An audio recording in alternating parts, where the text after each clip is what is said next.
صل على سيدنا ومولانا محمد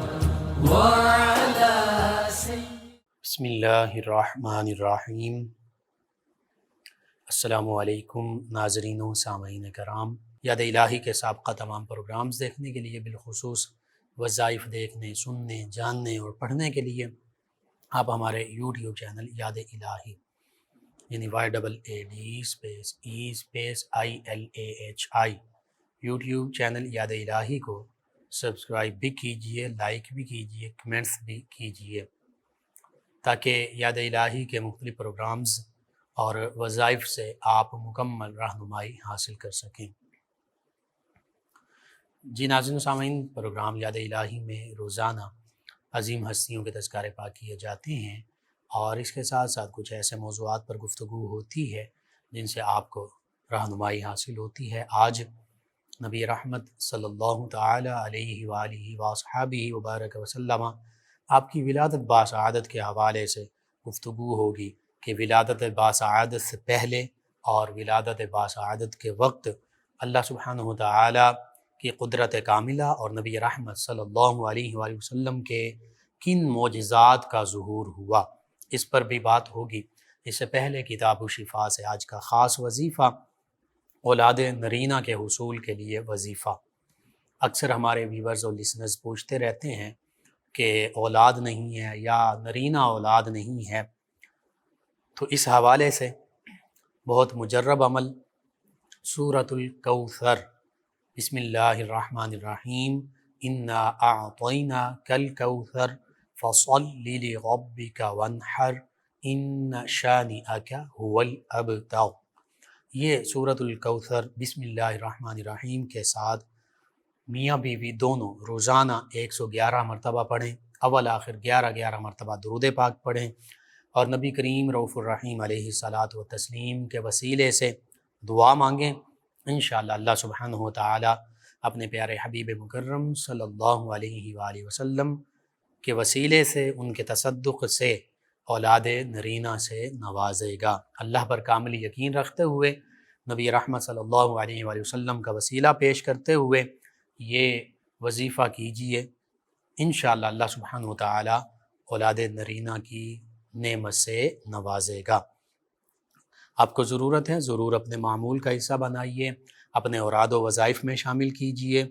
اپنے اعزاء، اقرباء، رشتہ دار، دوست، احباب، پڑوسی، محلہ دار، امت مسلمہ تک پہنچائیے۔ میرے، آپ کے، ہمارے بتانے سے اگر ہمارے کسی بھی مسلمان بھائی، کسی مسلمان بہن، کسی مسلمان فرد کا فائدہ ہوتا ہے، انشاءاللہ یہ ہمارے لیے دین و دنیا آخرت میں بھلائی، فائدے، نجات اور شفا کا باعث ہوگا۔ اللہ سبحانہ وتعالی ہمیں آسانیاں عطا فرمائے، ہمیں آسانیاں بانٹنے والا بنائے، مشکلات سے ہماری حفاظت فرمائے، اور اللہ سبحانہ وتعالی ہماری جتنی بھی پریشانیاں ہیں ان کو آسانیوں میں تبدیل فرما دے، آمین۔ یہ ناظرین سامعین، نبی رحمت صلی اللہ علیہ وآلہ وسلم کی ولادت باسعادت جو تمام بنی نوع انسان کے لیے، تمام کائنات کے لیے، تمام جہانوں کے لیے صبح سعادت ہے۔ حقیقت یہ ہے، آقا کریم صلی اللہ علیہ وآلہ وسلم کی ولادت باسعادت یہ تمام مخلوقات، تمام کائنات، تمام جہانوں کے لیے، حتیٰ کہ تمام بنی نوع انسان کے لیے صبح سعادت ہے، سعادت کی صبح ہے۔ آقا کریم صلی اللہ علیہ وآلہ وسلم اس کائنات میں تشریف لائے تو کائنات کے تمام اندھیرے چھٹ گئے، روشنی ہی روشنی ہو گئی، اجالے ہی اجالے ہو گئے۔ نبی رحمت صلی اللہ علیہ وآلہ وسلم کی تشریف آوری ہوئی، شیاطین چیخنے چلانے لگے، اور اس کے سوا شام کے محلات، سیدہ آمینہ سلام اللہ علیہ فرماتی ہیں کہ مجھ سے جو نور ظاہر ہوا، اس نور میں میں نے بصرہ اور شام کے محلات دیکھ لیے، اور پھر قیصر و کسریٰ کے کنگرے جو ہیں، محلات کے کنگرے ٹوٹ کر گر پڑے، آتش جو مجوسیوں نے آتش 1000 سال سے جلائی ہوئی تھی، جو کبھی بجھی نہیں تھی، وہ آتش کدے بجھ گئے، دریائے ساوا جو ہے وہ خشک ہو گیا، اور کائنات کی ہر چیز نے خوشیاں منائیں، کیا چرند، کیا پرند، کیا درندے، کیا انسان، کیا حیوان، کیا جنات، حتیٰ کہ فرشتوں نے سبھی نے خوشیاں منائیں۔ ہاں، شیاطین اور ان شیاطین کی ذریت، انہوں نے چیخنا چلانا شروع کر دیا، اور وہ شیاطین اور وہ جنات جو شریر تھے، جو آسمانوں سے کچھ خبریں اچک لیتے تھے، جب فرشتوں کو وہ دیکھتے آپس میں گفتگو کرتے ہوئے اللہ تعالیٰ کے احکام اور اللہ تعالیٰ کی طرف سے جو خبریں فرشتوں تک پہنچنی، وہ آپس میں گفتگو کر رہے ہوتے، تو یہ شیاطین، یہ جنات جو جادوگروں اور کاہنوں کے قبضے میں ہوتے تھے، وہ آسمانوں کی جانب جاتے تھے، ان فرشتوں کی باتیں سنتے، وہ آسمانی خبریں سنتے، تو کچھ سچ جھوٹ مزید اس میں ملا کر وہ بھی اور کاہن بھی وہ خبریں پھر لوگوں کو بتایا کرتے۔ تو جب نبی رحمت صلی اللہ علیہ وآلہ وسلم کی ولادت باسعادت ہوئی، تو وہ شریر جنات، وہ شیطان، ان کو وہ خبریں ملنا بھی ختم ہو گئیں، یعنی آسمان کی جانب جانے پر بھی ان پر پابندی عائد ہو گئی، اور پھر ان پر شہابیے، وہ ستارے ان پر ٹوٹ پڑتے، آگ ان کے پیچھے لگ جاتی، جس وجہ سے وہ آسمان سے خبریں بھی لانے سے محروم ہو گئے۔ تو اس لیے یہ تو چند ایک واقعات ہیں۔ اللہ سبحانہ وتعالیٰ نے اپنے پیارے حبیب مکرم صلی اللہ علیہ وآلہ وسلم کی ولادت باسعادت پر اپنی قدرت کاملہ کا کئی طریقوں سے ظہور فرمایا، اور نبی رحمت صلی اللہ علیہ وآلہ وسلم کے معجزات کا ظہور ہوا آقا کریم صلی اللہ علیہ وآلہ وسلم کی ولادت باسعادت سے پہلے بھی اور ولادت باسعادت کے عین موقع پر بھی۔ انہی میں سے چند ایک معجزات گرامی جو ہیں، معجزات مبارکہ جو ہیں، ان کا ذکر ہوگا۔ حقیقت تو یہ ہے کہ نبی کریم صلی اللہ علیہ وآلہ وسلم، آپ کی ولادت باسعادت یہ اللہ سبحانہ وتعالی کا وعدہ تھا، اور اللہ سبحانہ وتعالی کی قدرت کاملہ اور اللہ سبحانہ وتعالی کے وعدے کے مطابق آپ صلی اللہ علیہ وآلہ وسلم کی ولادت باسعادت ہوئی۔ اور پھر سب سے پہلی محفل میلاد، سب سے پہلے حضور صلی اللہ علیہ وآلہ وسلم کے میلاد اور آپ کی بعثت اور آپ کی تشریف آوری کی محفل جو ہے، وہ خود اللہ سبحانہ وتعالی نے عالم ارواح میں منعقد فرمائی۔ اس حوالے سے بالخصوص دو ایسے واقعات کا ذکر ملتا ہے جو قرآن مجید فرقان حمید میں بیان فرمائے گئے۔ اس کے علاوہ بھی واقعات ہو سکتے ہیں، محافل ہو سکتی ہیں جو اللہ سبحانہ وتعالی نے عالم ارواح میں منعقد فرمائیں، لیکن بالخصوص دو کا خاص طور پر تذکرہ قرآن مجید فرقان حمید میں ملتا ہے۔ ایک وہ محفل ہے، وہ اجتماع ہے جس میں تمام انسانوں کی ارواح کو اکٹھا کیا گیا، اور اللہ رب العزت نے اسے توحید کی محفل کہتے ہیں۔ اللہ رب العزت نے تمام ارواح سے پوچھا کہ الست بربکم، کہ کیا میں تمہارا رب نہیں ہوں؟ تو جن پاکیزہ ارواح نے اللہ تعالیٰ کی وحدانیت اور ربوبیت کا اقرار کرنا تھا، انہوں نے کہا قالوا بلا، کیوں نہیں اے اللہ، تو ہی ہمارا رب ہے، تو ہی ہمارا خالق ہے، مالک ہے، رازق ہے، پیدا فرمانے والا ہے، رزق عطا فرمانے والا، ہماری پرورش فرمانے والا ہے، ہمارا پالن ہار ہے، تو ہمارا پروردگار ہے۔ تو یہ ایک محفل تھی توحید کی محفل، اللہ رب العزت کی ربوبیت کے اقرار کی محفل، جس میں تمام ارواح حاضر تھیں۔ دوسری محفل، دوسرا اجتماع، وہ نبی رحمت صلی اللہ علیہ وآلہ وسلم کے میلاد کا تھا، وہ نبی رحمت صلی اللہ علیہ وآلہ وسلم کی بعثت اور تشریف آوری کے حوالے سے تھا، جس کا ذکر، یہ توحید اور ربوبیت کے اقرار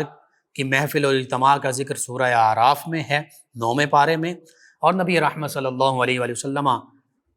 کی میلاد کی محفل، میلاد کے اجتماع، اور جو سب سے خوبصورت میلاد کا اجتماع تھا اور سب سے پہلا میلاد کا اجتماع تھا، نبی کریم صلی اللہ علیہ وآلہ وسلم کی بعثت و تشریف آوری کا، جس میں ذکر بھی تھا اور جس میں تفصیل بھی تھی وہ عالم ارواح میں اللہ سبحانہ و تعالی نے منعقد فرمایا، اور اس کا ذکر تیسرے پارے کے آخری رکوع کی پہلی آیت مبارکہ میں موجود ہے۔ سورہ آل عمران تیسرا پارہ، تیسرے پارے کا آخری رکوع،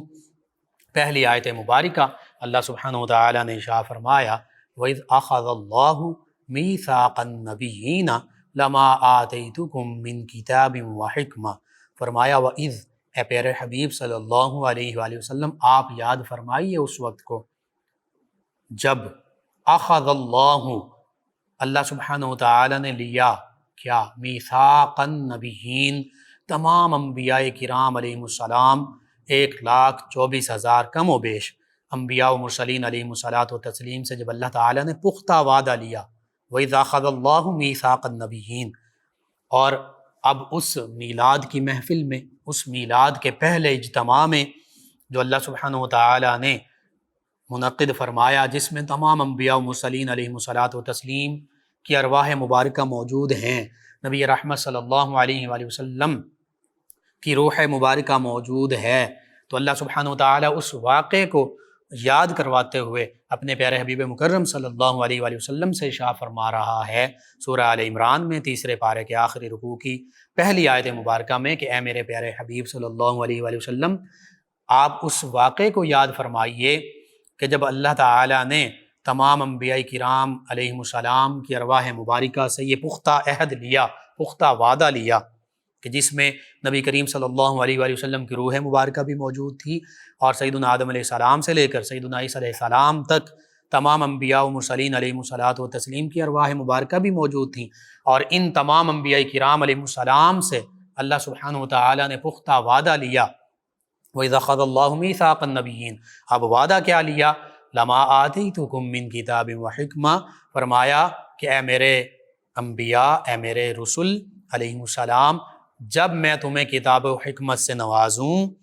جب میں تمہیں کتاب و حکمت عطا فرماؤں، تو پھر وَإِذْ أَخَذَ اللَّهُ مِيثَاقَ النَّبِيِّينَ لَمَا آتَيْتُكُم مِّن كِتَابٍ وَحِكْمَةٍ ثُمَّ جَاءَكُمْ رَسُولٌ، پھر میرے یہ حبیب مکرم صلی اللہ علیہ وآلہ وسلم، یہ رسول مکرم صلی اللہ علیہ وآلہ وسلم، ثم پھر جاءکم تمہارے پاس تشریف لے آئیں، رسول، یہ رسول مکرم صلی اللہ علیہ وآلہ وسلم، مصدق لما معکم، جو تمہاری بھی تصدیق فرمانے والے ہیں، تم جو اپنے ساتھ دین لے کر آئے ہو اس کی بھی تصدیق فرمانے والے ہیں، تم جو اپنے ساتھ کتاب و حکمت لے کر آئے ہو اس کی بھی تصدیق فرمانے والے ہیں،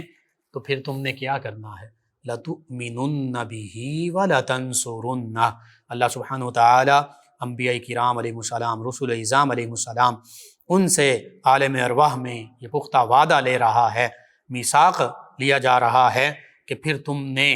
جب تمہیں کتاب و حکمت مل جائے، تمہیں نبوت و رسالت مل جائے، تمہیں اللہ سبحانہ و تعالی کی طرف سے دین کی تعلیمات مل جائیں، تم اپنے امتیوں تک، تمام انبیاء مرسلین علیہ الصلاۃ والتسلیم سے فرمایا جا رہا ہے، تم اپنے امتیوں تک کتاب و حکمت کی تعلیم بھی پہنچا دو، اسلام کا، دین کا پیغام بھی پہنچا دو، اپنی نبوت و رسالت کا پیغام بھی پہنچا دو، اور میری وحدانیت کا اقرار بھی ان سے کروا لو، تو پھر ثم جاءکم رسول مصدق لما معکم، یہ رسول مکرم صلی اللہ علیہ وآلہ وسلم جو آخری نبی ہیں، آخری رسول ہیں، میرے حبیب ہیں، یہ تمہارے پاس تشریف لے آئیں، اور یہ تمہاری نبوت و رسالت، تمہاری کتاب و حکمت، تمہارے دین، تمہاری لائی ہوئی ہر بات کی تصدیق بھی فرمانے والے ہوں، تو لَتُؤْمِنُنَّ بِهِ وَلَتَنْصُرُنَّهُ، پھر تم نے ضرور بھی ضرور ان پر ایمان بھی لانا ہے اور ان کی مدد بھی کرنی ہے۔ یہ تمام انبیاء مرسلین علیہ الصلاۃ والتسلیم سے اللہ سبحانہ وتعالی نے روز ازل عالم ارواح میں وعدہ لے لیا، میثاق فرما لیا، پختہ وعدہ لیا۔ اب تمام انبیاء مرسلین علیہ الصلاۃ والتسلیم نے اس وعدے کو، یہ وعدہ کیا، یہ میثاق اللہ سبحانہ وتعالی سے باندھا، اور اللہ سبحانہ وتعالی فرماتا ہے اس کے بعد لَتُؤْمِنُنَّ بِهِ وَلَتَنْصُرُنَّهُ قَالَ أَأَقْرَرْتُمْ وَأَخَذْتُمْ عَلَىٰ ذَلِكُمْ إِصْرِي، کیا تم اس بات کا اقرار کرتے ہو، اس وعدے کو قبول کرتے ہو، اس وعدے کا اقرار کرتے ہو کہ جب میرے رسول مکرم صلی اللہ علیہ وآلہ وسلم تمہارے پاس تشریف لائیں گے تو تم ان پر ایمان بھی لاؤ گے اور ان کی مدد بھی کرو گے، یعنی ان کے دین کے ساتھ بھی کھڑے ہوگے۔ تو قال اقررتم واخذتم علی ذلکم اسری، کیا تم اقرار کرتے ہو اور میرے اس پختہ اور بھاری پیمان کو حاصل کرتے ہو، اس کو اخذ کرتے ہو؟ تو قالوا اقررنا، تمام انبیاء کرام علیہ السلام نے عرض کیا اللہ کی بارگاہ میں کہ اللہ بالکل ہم یہ وعدہ کرتے ہیں، ہم اقرار کرتے ہیں کہ جب تیرے رسول مکرم صلی اللہ علیہ وآلہ وسلم، تیرے حبیب، تیرے آخری نبی، آخری رسول یہ تشریف لے آئیں گے تو پھر ہم ان پر ایمان بھی لائیں گے، ہم ان کی مدد بھی کریں گے۔ یعنی اللہ سبحانہ وتعالی یہ فرما رہا ہے کہ اگر تمہارے بھی عہد مبارکہ میں بالفرض یہ تشریف لے آتے ہیں تو پھر تمہاری نبوت و رسالت ختم، پھر تمہاری کتاب، تمہاری شریعت، تمہارا لایا ہوا دین وہ منسوخ ہو جائے گا، پھر ان کا دین، ان کی کتاب، ان کی نبوت و رسالت وہ ناسخ ہوگی، اس کا سکہ چلے گا، تمہیں پھر ان پر ایمان لانا پڑے گا اور پھر انہی کی مدد کرنی پڑے گی، انہی کا ساتھ دینا پڑے گا۔ یہی وجہ ہے کہ تمام انبیاء و مرسلین علیہم الصلاۃ والتسلیم اپنی امتوں کو نبی کریم صلی اللہ علیہ وآلہ وسلم پر ایمان لانے کا حکم بھی دیتے گئے، آپ کی تشریف آوری کے بارے میں بھی آگاہ کرتے گئے، حتیٰ کہ یہاں تک فرماتے گئے کہ اگر ہمارے عہد میں بھی نبی کریم صلی اللہ علیہ وآلہ وسلم تشریف لے آئیں تو ہم ان پر ایمان بھی لائیں گے، ان کی مدد بھی کریں گے، ان کی نصرت بھی کریں گے، ان کے دین کے ساتھ بھی کھڑے ہوں گے۔ تو یہ میرے آپ کے ہم سب کے آقا و مولا صلی اللہ علیہ وآلہ وسلم کا میلاد ہے، یہ میرے آپ کے آقا و مولا صلی اللہ علیہ وآلہ وسلم کی بعثت و تشریف آوری کے تذکرے اللہ سبحانہ و تعالی عالم ارواح میں فرما رہا ہے۔ میلاد کے تذکرے ہو رہے ہیں، بعثت اور تشریف آوری کے تذکرے ہو رہے ہیں کہ جب میرے حبیب صلی اللہ علیہ وآلہ وسلم کا میلاد ہو، جب ان کی تشریف آوری ہو تو پھر انبیاء کرام علیہ السلام، رسول اعظام علیہ السلام سے وعدہ لیا جا رہا ہے کہ پھر تم سب نے ان پر ایمان لانا ہے، ان کے دین کی مدد و نصرت کرنی ہے۔ اور پھر اللہ سبحانہ وتعالی نے آگے فرمایا قالوا شہدنا، اللہ فرماتا ہے قال فاشهدوا وانا معكم من الشاہدین، کہ تم بھی ایک دوسرے کے گواہ بن جاؤ کہ ہم نبی کریم صلی اللہ علیہ وآلہ وسلم کی نبوت و رسالت پر ایمان بھی لائیں گے، ان کی مدد و نصرت بھی کریں گے۔ اور فرمایا قال فاشهدوا، تم ایک دوسرے کے گواہ بن جاؤ، وانا معكم من الشاہدین، میں بھی تمہارے ساتھ گواہوں میں شامل ہوں، شاہدین میں شامل ہوں۔ یہ اللہ سبحانہ وتعالی نے سب سے پہلی محفل، سب سے پہلا اجتماع نبی کریم صلی اللہ علیہ وآلہ وسلم کی تشریف آوری، بعثت، آپ کی میلاد کے حوالے سے فرمایا۔ پھر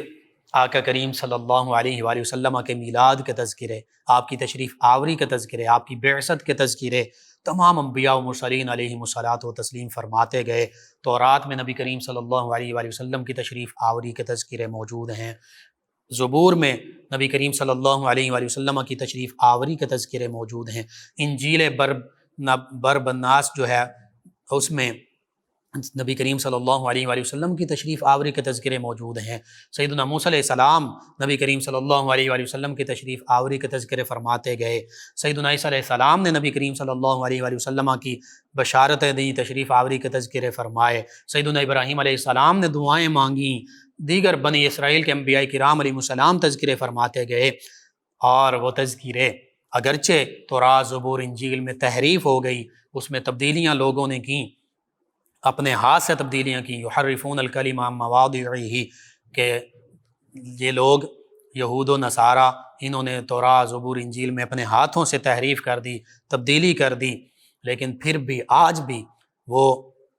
پرانے نسخے موجود ہیں، ترکی کے میوزیم میں موجود ہیں، دیگر جگہوں پر موجود ہیں، جن میں سیدنا عیسیٰ علیہ السلام، نبی کریم صلی اللہ علیہ وآلہ وسلم کی آمد، ولادت، باسعادت، آپ کی تشریف آوری کا تذکرے فرما رہے ہیں۔ ان کا مختصر سا خلاصہ میں ذکر کر دیتا ہوں۔ سیدنا عیسیٰ علیہ السلام نے فرمایا کہ میرے بعد وہ نبی صلی اللہ علیہ وآلہ وسلم تشریف لائیں گے جو آخری نبی ہوں گے، جن کا نام نامی اس میں گرامی احمد ہوگا، وہ راست باز ہوں گے، ان کے صحابہ کرام علیہ رضوان راست باز ہوں گے، وہ نیکی کا راستہ بتائیں گے، وہ سچائی اور راست بازی کا راستہ دکھائیں گے۔ اور فرمایا وہ فاران کی چوٹیوں میں جلوہ گر ہوں گے، فاران مکہ المکرمہ کی پہاڑیوں کو کہا جاتا ہے، تو مکۃ المکرمہ کے بارے میں وضاحت کے ساتھ فرما دیا۔ اسی طرح تورات میں نبی کریم صلی اللہ علیہ وآلہ وسلم کہ ہجرت کا جو مقام ہے، دو پتھریلی زمینوں کے درمیان دو نخلستان اور کھجوروں کے باغات کی جگہ پر فرمایا گیا کہ آخری نبی صلی اللہ علیہ وآلہ وسلم ہجرت کر کے تشریف لائیں گے۔ یہاں تک یہود اور نصارہ یہ جانتے تھے تورات، زبور، انجیل کے حوالے سے، نبی کریم صلی اللہ علیہ وآلہ وسلم کی ولادت باسعادت کے حوالے سے بھی جانتے تھے کہ آخری نبی جو ہیں وہ تشریف لائیں گے اور ان کی جائے ہجرت جو ہے یہ مدینہ طیبہ ہوگی۔ حتیٰ کہ وہ یہ بھی جانتے تھے کہ قریش جو ہیں ان کو مکۃ المکرمہ سے ہجرت پر مجبور کریں گے۔ تو اس طرح تمام باتیں، تمام احوال نبی کریم صلی اللہ علیہ وآلہ وسلم کے وہ یہود و نصارہ جانتے تھے، بالخصوص ان کے جو عالم تھے وہ جانتے تھے۔ ورقہ بن نوفل انہوں نے بھی ساری چیزیں بتائیں۔ سیدہ خدیجۃ الکبریٰ رضی اللہ عنہا کے جو غالباً چچا زاد بھائی ہیں، انہوں نے نبی کریم صلی اللہ علیہ وآلہ وسلم کے بعثت کے موقع پر فرما دیا کہ یہ تو وہی آخری نبی ہیں کہ جس طرح سیدنا موسیٰ اور سیدنا جبریل امین علیہ السلام کے بارے میں آیا کہ یہ تو وہی فرشتے ہیں جو سیدنا موسیٰ علیہ السلام پر وہی لے کر آئے تھے، اور فرمایا کہ میں بھی زندہ رہا تو ان پر ایمان لاؤں گا۔ اسی طرح سیدنا عبداللہ بن سلام رضی اللہ عنہ جو یہود کے بہت بڑے عالم تھے، مدینہ طیبہ میں رہنے والے، اور پھر جب نبی کریم صلی اللہ علیہ وآلہ وسلم مدینہ طیبہ ہجرت کر کے تشریف لائے تو انہوں نے وہ ساری نشانیاں دیکھیں جو تورات اور زبور میں موجود تھیں، تو انہوں نے بھی اسلام قبول کر لیا۔ تو اس طرح کئی یہود اور نصارہ جنہیں اللہ تعالیٰ نے یہ توفیق بخشی اور انہوں نے تعصب اور ضد کو چھوڑا، اب یہ یہود اور نصارہ سمجھتے یہ تھے کہ نبی کریم صلی اللہ علیہ وآلہ وسلم بنی اسحاق میں، بنی اسرائیل میں تشریف لائیں گے۔ تو جب بنی اسماعیل میں آقا کریم صلی اللہ علیہ وآلہ وسلم تشریف لائے بنی اسماعیل میں سے، تو پھر صرف اس ضد اور ہٹ دھرمی کی وجہ سے، تعصب کی وجہ سے کہ یہ بنی اسرائیل میں کیوں نہیں آئے، یہ بنی اسحاق میں تشریف کیوں نہیں لائے، صرف اس وجہ سے یہود و نصارہ کے اکثر لوگوں نے نبی کریم صلی اللہ علیہ وآلہ وسلم کی نبوت اور رسالت کا انکار کر دیا، ورنہ جانتے سبھی تھے۔ بہرحال جب نبی کریم صلی اللہ علیہ وآلہ وسلم کی ولادت باسعادت ہوئی، آقا کریم صلی اللہ علیہ وآلہ وسلم کی ولادت باسعادت سیدنا ابراہیم علیہ السلام کی دعا ہے، وہ دعا جس کا ذکر پہلے پارے کے سیکنڈ لاسٹ رکوع میں موجود ہے۔ سیدنا ابراہیم و اسماعیل علیہ السلام نے کعبۃ اللہ کو تعمیر کیا، کئی دعائیں مانگی، اور پھر آخری دعا کیا تھی؟ ربنا وبعث فیہم رسولا من انفسہم یتلو علیہم آیاتک ویعلمہم الکتاب والحکمۃ ویزکیہم، کہ سیدنا ابراہیم علیہ السلام نے دعا مانگی، اے اللہ ہم نے کعبۃ اللہ تعمیر کیا، اب ان میں اپنا وہ آخری رسول مکرم صلی اللہ علیہ وآلہ وسلم مبعوث فرما دے، جو جب ان میں ان کی تشریف آوری ہو تو پھر وہ ان لوگوں کو تیرے قرآن مجید فرقان حمید کی آیات بینات تلاوت کر کے سنائیں، وہ حکمت کی ان کو تعلیم دیں، کتاب یعنی قرآن مجید فرقان حمید کی تعلیم دیں، ان کا تزکیہ باطن فرمائیں۔ اور پھر سیدنا عیسیٰ علیہ السلام نے خوشخبری دی تھی اپنے حواریوں کو، اپنے صحابہ کرام کو، جس کا ذکر 28ویں پارے میں ہے کہ وَمُبَشِّرًا بِرَسُولٍ يَأْتِي مِن بَعْدِ اسْمُهُ احمد۔ سیدنا عیسیٰ علیہ السلام نے اپنے حواریوں سے فرمایا کہ میں اپنے بعد آخری نبی، آخری رسول، ان کی تمہیں بشارت دیتا ہوں، خوشخبری دیتا ہوں، جن کا ایک نام نامی اس میں گرامی احمد بھی ہے، چونکہ نبی کریم صلی اللہ علیہ وآلہ وسلم نے فرمایا کہ میرا نام محمد ہے، میرا نام احمد ہے، میرا نام ماحی ہے، میرا نام حاشر ہے، میرا نام عاقب ہے، اور پھر تفصیل بھی بیان فرمائی۔ محمد کا معنی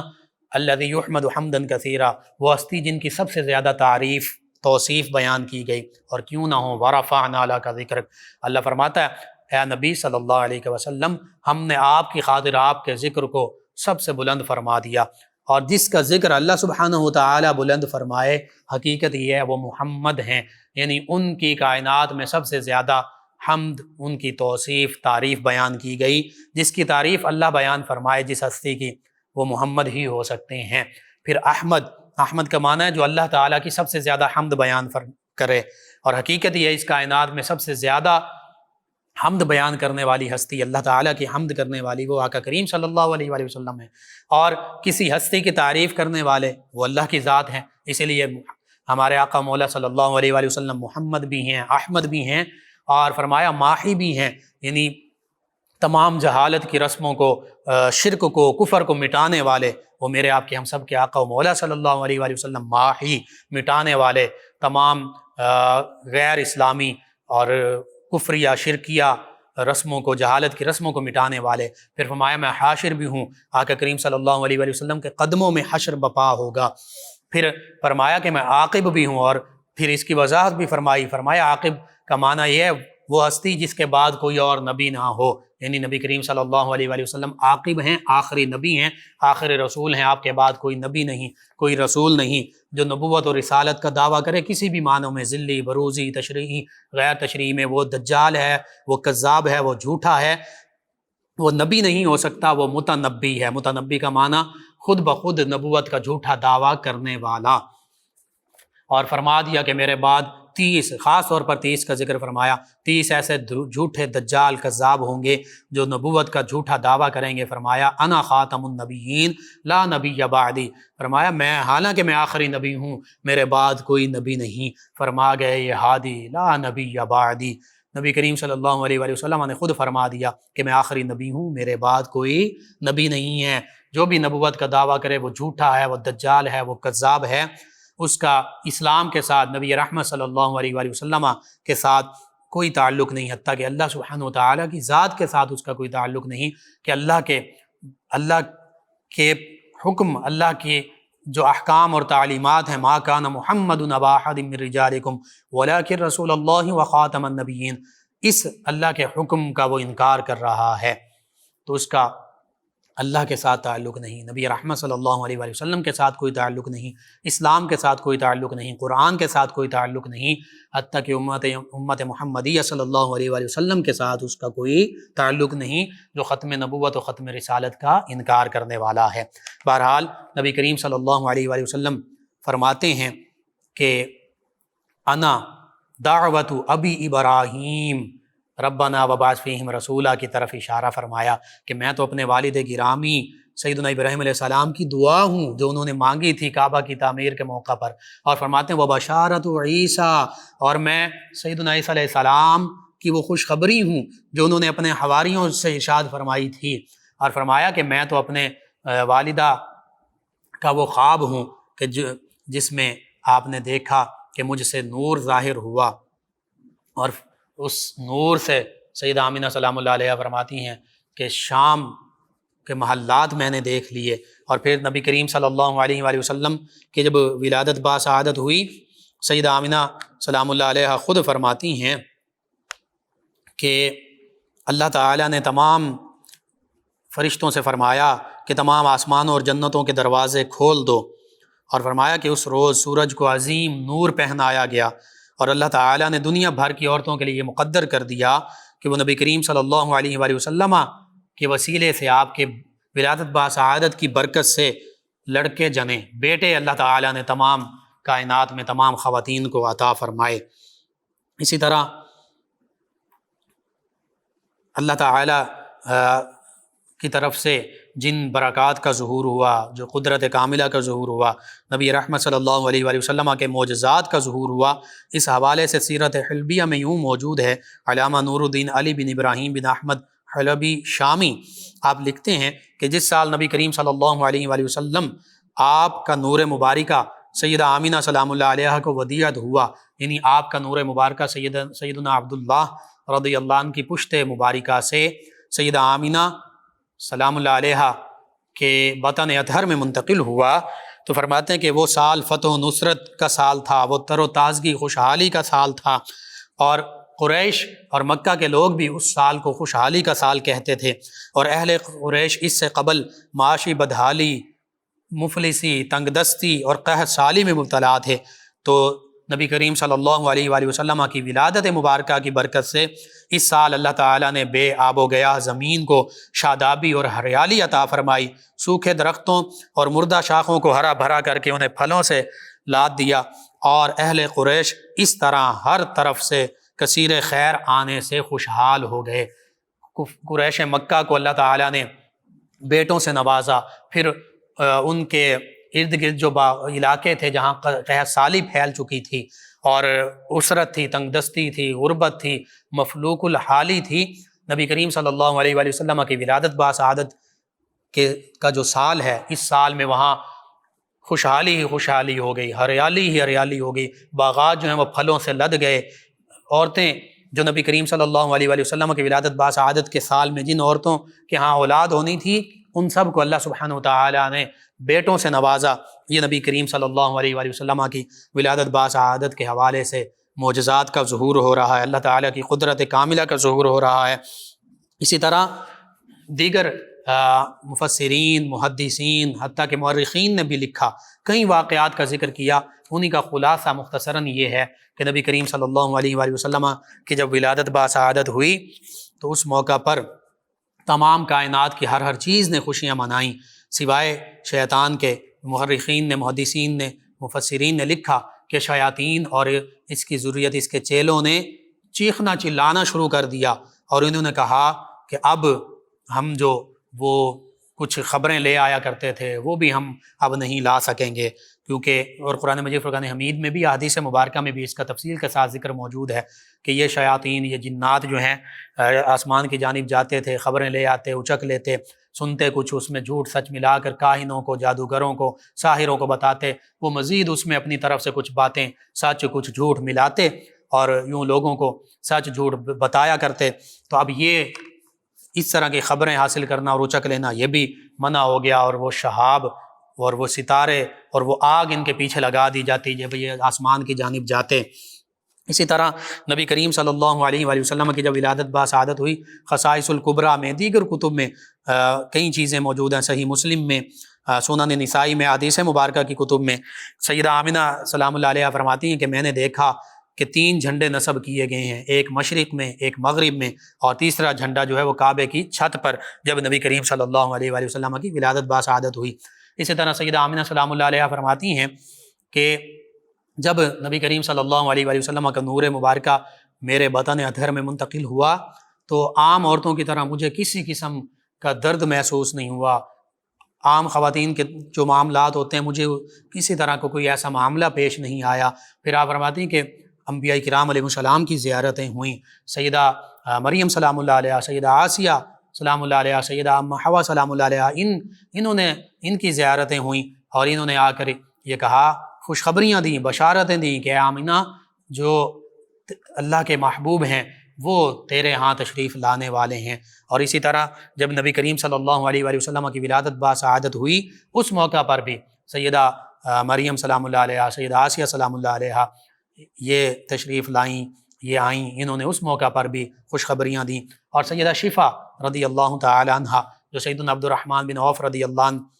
کی والدہ ماجدہ ہیں، یہ بھی ولادت باسعادت کے موقع پر موجود تھیں۔ انہوں نے بھی ان تمام چیزوں کو دیکھا، اور انہوں نے بعد میں، چونکہ یہ نبی کریم صلی اللہ علیہ وآلہ وسلم کے صحابیت کا بھی انہوں نے شرف پایا، تو انہوں نے بھی یہ میلاد مبارکہ کے، ولادت باسعادت کے جو واقعات تھے، یہ صحابہ کرام علیہم رضوان اور امت مسلمہ تک پہنچائے۔ بہرحال نبی کریم صلی اللہ علیہ وآلہ وسلم کی ولادت باسعادت پر کئی عجیب و غریب واقعات جو ہیں وہ پیش آئے، کئی خوبصورت واقعات پیش آئے۔ جو غیر مسلم تھے، جیسے مجوسی تھے، تو وہ یہ سمجھتے تھے کہ ہماری آگ، وہ آگ کی پوجا کرتے تھے، وہ یہ کہتے تھے اور سمجھتے تھے کہ یہ آگ کبھی نہیں بجھ سکتی۔ تو وہ جو 1000 سال سے آگ روشن تھی، وہاں پر ان کے لوگ موجود رہتے تھے، وہ آگ بجھنے ہی نہیں دیتے تھے۔ تو نبی کریم صلی اللہ علیہ وآلہ وسلم کی ولادت باسعادت ہوئی، وہ آگ بجھ گئی۔ ان لوگوں نے اپنے لوگوں سے پوچھا کہ بھائی تم یہاں پر مقرر ہو تو یہ آگ کیوں بجھی؟ وہ کہنے لگے ہم بڑی کوششیں کرتے رہے لیکن ہماری کوششیں بارآور نہیں ہوئیں، آگ اللہ کی قدرت کاملہ سے بجھ گئی۔ اسی طرح قیصر و کسریٰ کے کنگرے محلات کے وہ جو کنگرے تھے، جس کو وہ اپنی شان و شوکت سمجھتے تھے، وہ گر گئے۔ یہ اس جانب اشارہ تھا کہ اس نبی کریم صلی اللہ علیہ وآلہ وسلم تشریف لے آئے ہیں، آپ کا لایا ہوا دین، دین اسلام، یہ اب قیصر و کسریٰ کے علاقوں پر بھی، ان کے ادیان پر بھی، ان کے مذاہب پر بھی غالب آ جائے گا۔ اور تاریخ نے وہ وقت دیکھا کہ قیصر و کسریٰ یعنی روم اور فارس، یہ علاقے اللہ سبحانہ وتعالی نے صحابہ کرام علیہم رضوان کے ذریعے سے فتح فرمائے، اسلام کی ریاست میں یہ شامل ہو گئے۔ تو یہ سبھی نشانیاں تھیں آقا کریم صلی اللہ علیہ وآلہ وسلم کی ولادت باسعادت پر جو نشانیاں سامنے آئیں، جن کا ظہور ہوا، یہ اللہ کی قدرت کاملہ، نبی رحمت صلی اللہ علیہ وآلہ وسلم کے معجزات۔ بس آج ضرورت اس امر کی ہے کہ ہم نبی کریم صلی اللہ علیہ وآلہ وسلم سے محبت کریں، بڑھ چڑھ کر محبت کریں۔ ہاں، صرف ایک بات کا خیال رکھنا ہے کہ نبی کریم صلی اللہ علیہ وآلہ وسلم اللہ بھی نہیں ہیں، اللہ کے بیٹے بھی نہیں ہیں، اس کے سوا تمام شانیں اللہ سبحانہ وتعالی نے اپنے پیارے حبیب مکرم صلی اللہ علیہ وآلہ وسلم کو عطا فرمائی ہیں۔ اور دوسری بات کہ میلاد مصطفیٰ صلی اللہ علیہ وآلہ وسلم منائیں، خوب منائیں، بڑھ چڑھ کر منائیں، لیکن کوئی غیر شرعی معاملہ نہ ہو، ڈھول گانا باجا دھمال یہ وہ اس طرح کی چیزیں نہ ہوں، رزق کی بے ادبی نہ ہو، رزق اوپر سے نہ پھینکا جائے۔ اس کے سوا آپ تلاوت کلام پاک کریں، نعتیں پڑھیں، نبی کریم صلی اللہ علیہ وآلہ وسلم کی سیرت، اخلاق، اوصاف، آپ کی ولادت باسعادت کے واقعات بیان کریں، زیادہ سے زیادہ صدقہ خیرات کریں، خرچ کریں، لائٹنگ کریں، جھنڈے لگائیں، سب کچھ کریں، لیکن غیر شرعی کوئی بھی معاملہ نہ کریں جس سے رزق کی بے ادبی ہو، یا جن چیزوں سے اسلام نے منع کیا ہے، فحاشی سے، عورتوں مردوں کے اختلاط سے، گانے باجے ڈھول دھماکے سے، ان چیزوں سے بچیں، تو انشاءاللہ یہ ہمارے لیے باعث برکت ہوگا۔ نبی کریم صلی اللہ علیہ وآلہ وسلم کا میلاد منانا، اللہ سبحانہ وتعالی سے دعا ہے اللہ تعالی ہمیں نبی کریم صلی اللہ علیہ وآلہ وسلم کی آمد کی خوشی بڑھ چڑھ کر اسلامی طریقے سے منانے کی توفیق عطا فرمائے، اور آپ صلی اللہ علیہ وآلہ وسلم کے تصدق سے ہمیں اور عالم اسلام کو خوشحالیاں عطا فرمائے، سربلندیاں عطا فرمائے، آمین۔ اللہم صلی علی سیدنا و مولانا محمد